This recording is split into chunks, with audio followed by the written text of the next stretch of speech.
तो क्या हाल है सबके? सब बढ़िया। नमस्कार दोस्तों, मेरा नाम है सोनू सिंह और आप देख रहे हैं सोनू सिंह पीपीटी वाले। आज की इस वीडियो में हम डिस्कस करने वाले हैं इक्लेक्टिक पैराडाइम के बारे में। इक्लेक्टिक पैराडाइम सुनने में नाम थोड़ा सा डिफ़िकल्ट सा लगता है, लेकिन एक इसको शॉर्ट फॉर्म में भी बोला जाता है OLI मॉडल। OLI बोल दो, ओली बोल दो, ठीक है। एक्रोनिम में तो आप ओली बोल सकते हो। तो ओली मॉडल हम इस पूरी वीडियो में डिस्कस करेंगे। इस पूरी वीडियो में हम डिस्कस करेंगे क्या होता है ओनरशिप, क्या होता है लोकेशन और क्या होता है इंटरनलाइजेशन, ठीक है। और देखेंगे कि कैसे ये मॉडल बना था, क्या क्या इसके यूजेस हैं और क्या क्या स्ट्रैटेजी इस मॉडल में आ सकती हैं जो कंपनीज यूज़ कर सकती है, ठीक है। तो लास्ट तक देखना आप इस वीडियो को, ताकि आप इस टॉपिक को अच्छे से समझ पाओ। स्टार्ट करते हैं इसके कॉन्सेप्ट के साथ। इक्लेक्टिक पैराडाइम था, वो दिया गया था मॉडल, जिसको हम इक्लेक्टिक पैराडाइम भी बोलते हैं और OLI मॉडल या ओली मॉडल भी बोलते हैं। Was developed by John Dunning in 1970s। 1970s में जॉन डनिंग नाम का एक बंदा था जिसने ये मॉडल डेवलप किया था। This model provides a comprehensive framework to understand the reason behind a firm decision to engage in foreign direct investments and how they choose specific locations for their operation. कि firms कैसे engage करेंगे foreign direct investment में, कब वो सोचेंगे कि उन्हें international जाना है, उसे किसी और कंट्री में अपना बिजनेस एक्सपैंड करना है, क्या लोकेशन होगी, क्या लोकेशनल फैक्टर्स होंगे, वही आप इस वीडियो में देखने वाले हो, ठीक है। फॉरेन डायरेक्ट इन्वेस्टमेंट का मतलब हो गया कि फॉरेन में जाके डायरेक्ट इन्वेस्टमेंट करना। आप एक कंट्री से दूसरी कंट्री में कोई भी इन्वेस्टमेंट कर रहे हो, उनके बिजनेस पे जो भी चीज़ें कर रहे हो, उसको आप फॉरेन डायरेक्ट इन्वेस्टमेंट बोल सकते हो, ठीक है। अभी देखते हैं OLI मॉडल की फुल फॉर्म क्या होती है। OLI model is an acronym for ownership, location, internalisation advantages, each representing a critical factor influencing firms internationalisation strategy. कि एक फर्म इंटरनेशनल कब जाएगी, वो क्या क्या लोकेशनल फैक्टर्स अपने दिमाग में रखेगी, क्या क्या एडवांटेजेस उसको हो सकते हैं, वो सारी चीज़ें OLI मॉडल बताता है हमें, ठीक है। सबसे पहला होता है O का मतलब होता है O का मतलब O नहीं होता है, O का मतलब होता है ownership advantage. Ownership advantage are the unique strengths and benefits that a company has giving its an edge over its competitors, ठीक है। कुछ ऐसे बेनिफिट होंगे, कुछ ऐसी एसेट्स होंगी जो आपके अंदर इनहेरेंट होंगी और जिसके ज़रिए आप कंपैटिटिव एडवांटेज ले सकते हो, ठीक है। आने वाले टाइम में हम पढ़ेंगे क्या क्या वो एसेट्स हो सकती हैं। This can be thought of as special qualities और assets that make a company stand out and succeed, specially when it wants to expand into new market. तो कुछ ऐसी इनहेरेंट एसेट्स बोल सकते हो, क्वालिटीज बोल सकते हो, जिसके जरिए आप अलग दिखते हो कि आप में ही है वो चीज़ और किसी में नहीं है कंपैटिटर्स में, ठीक है। क्या क्या वो चीज़ें हो सकती हैं? स्पेशल प्रोडक्ट्स और टेक्नोलॉजी हो सकती है कि कोई स्पेशल प्रोडक्ट है भैया, आपके पास कोई एक स्पेशल प्रोडक्ट बोल दो, या कोई एक नई टेक्नोलॉजी है जो आपके कंपैटिटर्स हैं उनके पास नहीं है, तो आपको वहाँ पे क्या मिलेगा? ओनरशिप एडवांटेज मिलेगा। फिर आ गया स्ट्रॉन्ग ब्रांड नेम। आपका ब्रांड नेम बहुत स्ट्रॉन्ग है, लोगों के दिमाग में है। कभी आपने कोका कोला का नाम सुना है, कभी आपने नाइकी का नाम सुना है, तो आपका ब्रांड नेम बहुत ज़्यादा ऐसे स्ट्रॉन्ग है, तो आपको ओनरशिप एडवांटेज वहाँ पे रहेगा, ठीक है। एक्सपर्टीज़ है आपके पास, ऐसी स्किल्स हैं, नॉलेज है, एक पर्टिकुलर फील्ड में आपकी स्किल्स और नॉलेज बहुत कमाल की है, तो आपको क्या मिलेगा? ओनरशिप एडवांटेज मिलेगा। और आपके पेटेंट्स या ट्रेडमार्क्स हैं, जैसे लीगल प्रोटेक्शंस हैं पेटेंट्स की, ठीक है, कि आप इन्वेंशंस जो भी कर रहे हो आप उसको आप पेटेंट करा रहे हो कि वो कोई और कॉपी ना कर ले, ठीक है। ट्रेडमार्क दे रहे हो, जिससे आपको क्या मिलेगा? कंपैटिटिव एज मिलेगा कि कंपैटिटर्स वो चीज़ नहीं कर सकते हैं बिना आपके, मतलब आपके पीछे से। बेसिकली अगर वो सेम चीज़ कर रहे हैं तो उनको ऐसे पेटेंट है तो उनको आपको बताना ही पड़ेगा या रॉयल्टी वगैरह डिस्कस करनी पड़ेगी, ठीक है। और क्या है? L का मतलब होता है लोकेशन एडवांटेज। अभी आपने देख लिया कि आपको ओनरशिप एडवांटेज तो है आपके पास, कि आपके पास कुछ ऐसे इनहेरेंट स्किल्स हैं, आपके पास कुछ टैलेंट है, आपके पास कुछ ऐसी यूनिक चीज़ है जो आपको कंपैटिटर से अलग बनाती है। फिर आता है लोकेशनल एडवांटेज या location advantage. Location advantages are benefits a company can gain by operating in a particular geographical location. कभी आपने सुना है कि किसी पर्टिकुलर लोकेशन की वजह से बहुत सारे एडवांटेजेस मिलते हैं? इर्द गिर्द का माहौल कैसा है, इंफ्रास्ट्रक्चर कैसा है, लेबर कैसी है, बहुत सारी चीज़ें होती हैं जो लोकेशन के ऊपर डिपेंड करती हैं, ठीक है। कभी भी आप घर खरीदने भी जाते हो तो भैया पहले लोकेशन देखते हो कि भाई लोकेलिटी कैसी है। वैसे आप बिजनेस करने जाते हो तो सबसे पहले क्या देखते हो? आप लोकेशन देखते हो। These advantages help a company decide whether to set up its operation, factories or offices to maximize profitability and efficiency. तो कोई भी ऑफिस सेटअप करने से पहले, फैक्ट्री सेटअप करने से पहले, या कोई भी ऑपरेशन या मैन्युफैक्चरिंग यूनिट सेटअप करने से पहले आप देखोगे कि लोकेशन से आपको कोई बेनिफिट मिल रहा है कि नहीं मिल रहा है, ठीक है।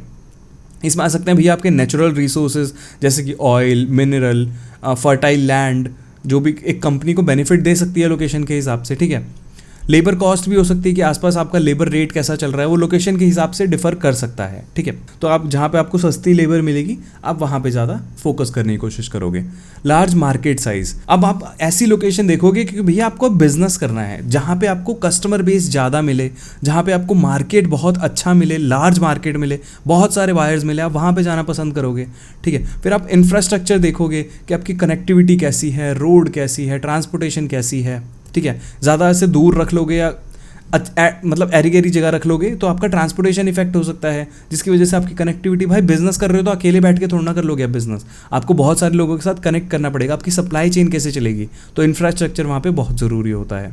और लोकेशन के हिसाब से आपको स्किल्ड वर्कफोर्स भी मिल सकती है। बहुत सारी कंट्रीज़ में ऐसी लोकेशन है जहाँ पे बहुत ज़्यादा स्किल्ड वर्कफोर्स, ऐसे दिमाग वाली लोग आपको बहुत अच्छे से मिल जाएंगे, ठीक है। तो स्किल्ड वर्कफोर्स भी आपको एक एडवांटेज होता है लोकेशन का। अगर ये एडवांटेज आपको दिख रहा है तो आप FDI कर सकते हो, ठीक है। आई हो गया इंटरनलाइजेशन एडवांटेज, कि आपके पास कितनी प्रोसेस है जो आपके पास खुद की हैं, आउटसोर्स्ड नहीं है। कई बार आपने कंपनी देखा होगा कि भाई एक पूरा का पूरा प्रोसेस आउटसोर्स हो जाता है, नहीं, कितनी प्रोसेस आपकी खुद की है उसका एडवांटेज आपके पास है कि नहीं है, ठीक है। Internalization advantage refers to benefits a company gain by keeping control over its operation and resources instead of outsourcing और licensing them to other forms, ठीक है। कि क्या बेनिफिट्स आपको मिल सकते हैं कि आप अपना जो कंट्रोल रखो प्रोसेसेस पे, ऑपरेशंस पे, रिसोर्सेज पे, ठीक है, आप दूसरी कंपनीज को वो चीज़ें ना दो।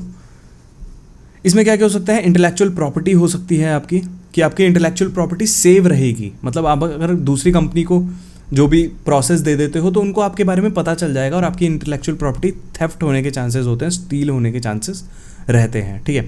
सीक्रेट्स वगैरह दूसरी कंपनी जान जाती हैं। सेकंड होता है मेंटेनिंग क्वालिटी कंट्रोल। अगर आपके पास खुद का प्रोसेस, आपको पता है कि आप कैसे कैसे चीज़ें बना रहे हो, कैसे कैसे काम कर रहे हो, तो वहाँ पे क्वालिटी कंट्रोल आप खुद इंश्योर कर सकते हो कि भैया ये हमारा क्वालिटी है, उसके साथ कोई कॉम्प्रोमाइज़ नहीं करेंगे हम, ठीक है। फिर आता है रिड्यूसिंग ट्रांजैक्शन कॉस्ट। अगर आप बाहर की कंपनी को नहीं दे रहे हो कुछ भी अपना प्रोसेस, ऑपरेशंस, ठीक है, तो आप क्या कर रहे हो, ट्रांजैक्शन कॉस्ट घटा रहे हो। ट्रांजैक्शन कॉस्ट क्या होगी, भाई बाहर की कंपनी को आप ऐसे ही थोड़ा ना थमा दोगे, किसी कंपनी को भी आप पहले कंपनी को ढूंढोगे, फिर उसके साथ एग्रीमेंट करोगे, कंप्लायंस वगैरह का सेटअप करोगे, तो यहाँ पे क्या होगा, कॉस्ट लगती है आपकी बहुत सारी। तो अगर आप इंटरनलाइजेशन करते हो, अपने पास सारे प्रोसेस रखते हो, तो आपकी ये सारी कॉस्ट बच जाएंगी।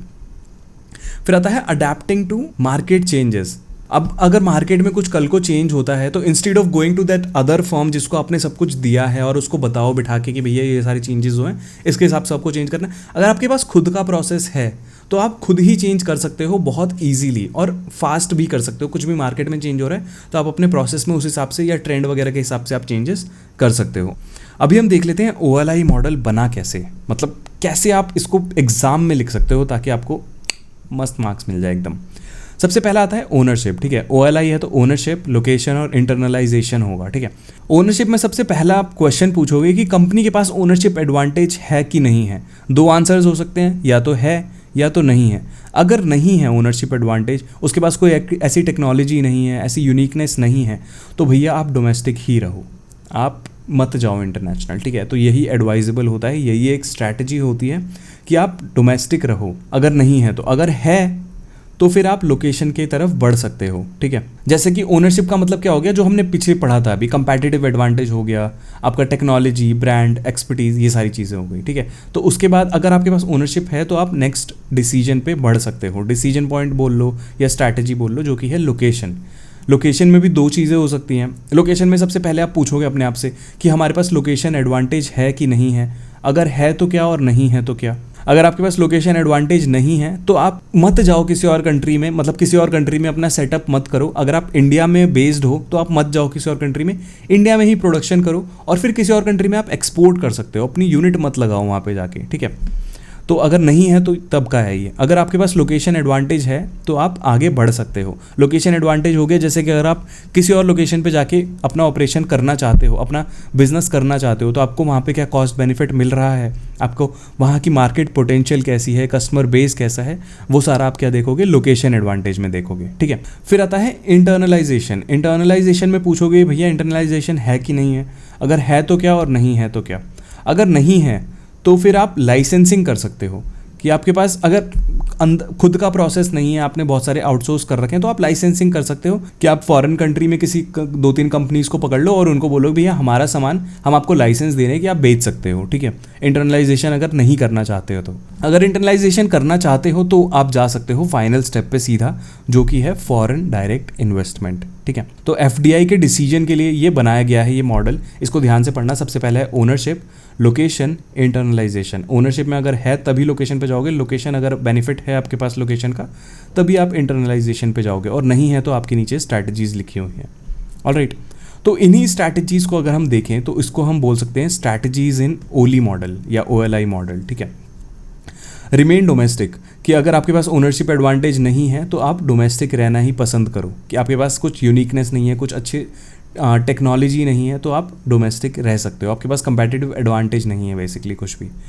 तो अगर आपके पास लोकेशन एडवांटेज नहीं है कि आप सोच रहे हो कि दूसरी कंट्री में जाके क्या ही बनाना है, वहाँ पे कुछ ऐसे अलग थोड़ा बना देंगे हम, तो फिर एक काम करो, आप यहीं पे बनाओ, दूसरी कंट्री में आप बेच सकते हो बस ले जाके, ठीक है, वहाँ पे बनाओ मत। थर्ड होता है लाइसेंस। अगर आप सोच रहे हो कि अपना प्रोसेस आप इंटरनल नहीं रखना चाहते हो तो आप लाइसेंस दे सकते हो बाहर की कंट्रीज़ को कि आप हमारा प्रोसेस यूज़ करके हमारा प्रोडक्ट आप बेच सकते हो अपने मार्केट में, ठीक है। फॉरेन कंट्रीज़ को आप दे रहे हो ये लाइसेंस। अगर नो इंटरनलाइजेशन एडवांटेज है आपके पास, ठीक है, आप मतलब प्रोसेस अपने पास रखने से आपको कोई फ़ायदा नहीं हो रहा है, तो आप लाइसेंसिंग कर सकते हो वहाँ पे। फिर कर सकते हो आप फॉरेन डायरेक्ट इन्वेस्टमेंट। अगर आपके पास तीनों बेनिफिट्स हैं, आप ओनरशिप भी आपके पास बेनिफिट है, आपके पास लोकेशन बेनिफिट भी है, इंटरनलाइजेशन एडवांटेज भी है, तो आप एफडीआई स्ट्रैटेजी यूज़ कर सकते हो, ठीक है। अब इस मॉडल को आप यूज़ कहाँ करते हो? सबसे पहला जो कि हम रटते हुए आ रहे हैं, असेसिंग एफडीआई डिसीजंस, ठीक है। एफडीआई डिसीजन का मतलब क्या हो गया कि आपको अपनी कंट्री से बाहर किसी कंट्री में बिजनेस करना है कि नहीं करना है बेसिकली, ठीक है। आपको ओली मॉडल ये बता देगा, ओएलआई मॉडल आपको बता देगा कि आपकी ओनरशिप एडवांटेजेस क्या हैं, लोकेशन एडवांटेजेस क्या है, इंटरनलाइजेशन एडवांटेजेस क्या हैं। उसके बेसिस पे आप डिसाइड कर सकते हो कि आपको इंटरनेशनल जाना है कि नहीं जाना है। फिर आप स्ट्रैटेजिक प्लानिंग भी कर सकते हो। ओएलआई मॉडल के ज़रिए आप बहुत सारी स्ट्रैटेजिक प्लान्स बना सकते हो कि आपको इंटरनेशनल एक्सपेंशन में क्या क्या चीज़ें करनी है और क्या क्या चीज़ें नहीं करनी है। जैसे किस तरीके की सब्सिडरी खोलनी है, आपको जॉइंट वेंचर करना है क्या, आपको लाइसेंसिंग करना है क्या, वो सारी क्या चीज़ें हो गई, स्ट्रैटेजिक प्लानिंग हो गई। थर्ड होता है इवैल्यूएटिंग कंपैटिटर स्ट्रैटेजी। आप कंपैटिटर्स को भी देख रहे हो यहाँ पे, ठीक है। ओएलआई मॉडल जो आप यूज़ कर रहे हो ना, वो अपने लिए ही यूज़ नहीं कर रहे हो, आप कंपैटिटर्स का भी ये मॉडल बना सकते हो, कंपैटिटर्स का भी ये सारी चीज़ें चेक कर सकते हो बेसिकली। फोर्थ होता है पॉलिसी फॉर्मुलेशन। आई होप आप बोर नहीं हो रहे हो, बस खत्म हो गई, 2 पॉइंट्स और हैं और आपको एकदम समझ में आ जाएगा ये मॉडल। पॉलिसी फॉर्मुलेशन के लिए कैसे यूज़ होता है ओएलआई मॉडल? गवर्नमेंट ऐसी चीज़ें देख सकती है कि गवर्नमेंट अगर देख रही है कि कंपनीज क्या कर रही है ना, ओएलआई मॉडल यूज़ कर रही हैं, ऐसे ownership advantage, location advantage and internalisation advantage use कर रही हैं, तो गवर्नमेंट को भी तो फ़ायदा होता है कि एफडीआई ज़्यादा से ज़्यादा है उनकी कंट्री में। तो गवर्नमेंट क्या कर सकती है, इंफ्रास्ट्रक्चर बढ़ा सकती है, टैक्स के इंसेंटिव्स बढ़ा सकती है, पॉलिटिकल स्टेबिलिटी कर सकती है, ताकि लोकेशनल एडवांटेज देख के ऐसे लालच में लोग आ जाएं उस कंट्री में, ठीक है।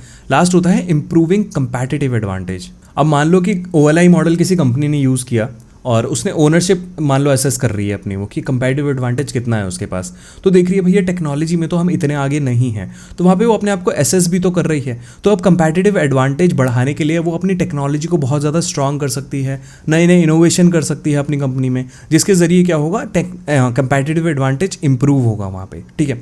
आई होप आपको समझ में आया होगा जो भी मैंने समझाया है इस वीडियो में। हमने डिस्कस किया क्या होता है ओएलआई मॉडल, कैसे इसको इक्लेक्टिक पैराडाइम भी बोलते हैं, और क्या फुल फॉर्म होती है ओएलआई की, ओनरशिप में क्या होता है, लोकेशन में क्या होता है, इंटरनलाइजेशन में क्या होता है, और कैसे वो फ्लो चार्ट आपने देखा होगा कि ओनरशिप है कि नहीं है, ठीक है तो फिर आप लोकेशन पे जाओ, लोकेशन एडवांटेज है तो आप इंटरनलाइजेशन पे जाओ। अगर आपके पास तीनों एडवांटेजेस में यस यस यस है तो आप एफडीआई में जा सकते हो या एफडीआई डिसीजन ले सकते हो, ठीक है।